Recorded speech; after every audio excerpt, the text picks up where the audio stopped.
I've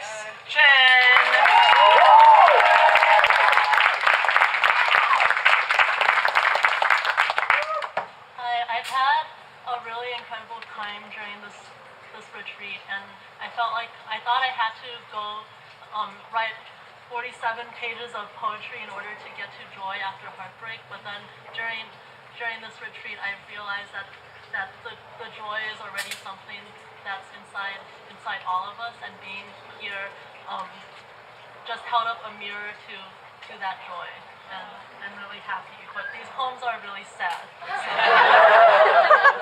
So they're from said manuscripts. What is heritage but the memory of a lit house that we lost to fire? And what is memory but the song that we sing when we are left without a country? What is country but a border drawn around a human heart? Gagoosh sings softly on the car radio. Midnight, over 2 beers in a parked Honda. You tell me how a bottle of Blue Moon always tasted better when it was illegal. How after the protest in the bathroom of the Tehran police station, you learned the art of saving your own life by flushing the lavalier mick you spoke all your secrets to down the toilet. So somewhere in the Arabian Sea, your sound bites are floating. Perhaps they found home on the shoreline of the south coast of China. I collect them in a bottle when I visit my grandparents for the first time in 10 years. He touches my hand and says, I look at your face and I see 3 generations of my country's suffering dissolve into a single smile.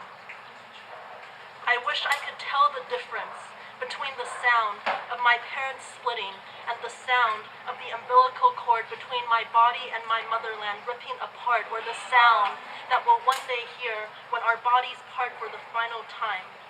But now, in this 1 a.m. black hole, your body next to my body shuts out the rest of the world. Your exit wound next to the crack of my parents' heartbreak leaves a porthole just wide enough for moonlight to enter and illuminate your lips. And if our love were a house, then every evening lightning strikes our rooftop, but I cannot hear it. 3 a.m. beneath the windshield. You breathe me inside of you as if your lungs were a bomb shelter and I was the last starling alive in a forest where every tree had already been cut down. I clutch your spine to my heart as if every country inside of us hasn't already been pushed out, as if every gun hasn't already been casted, as if every gunman hasn't already been searching for his own grave within the body of someone still living, as if between the blood-warm choir of our heartbeat there was a way to turn every bullet backward just for 1 more hour. Oh, wow! 2 autumns after the bullet left your body, there was love. Your skin sewn back together like a leather purse. The doctor uprooted a nerve from your lower thigh and replanted it into your arm, so your palms may still open and feel the first flakes of snow.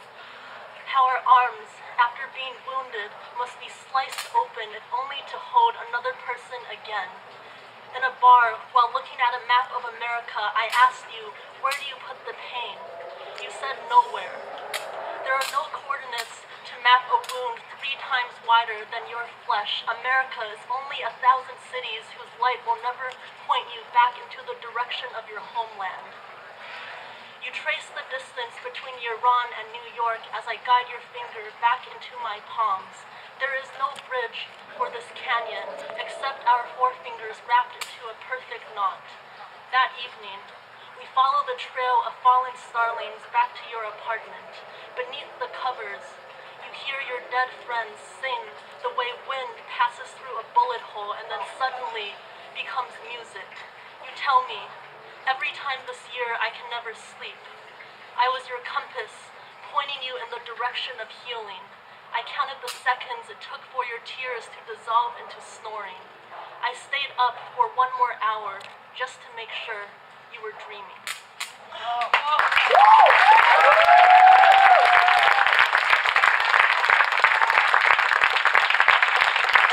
This reading is brought to you by Waterproof Mascara. Ay, Dios mío. There's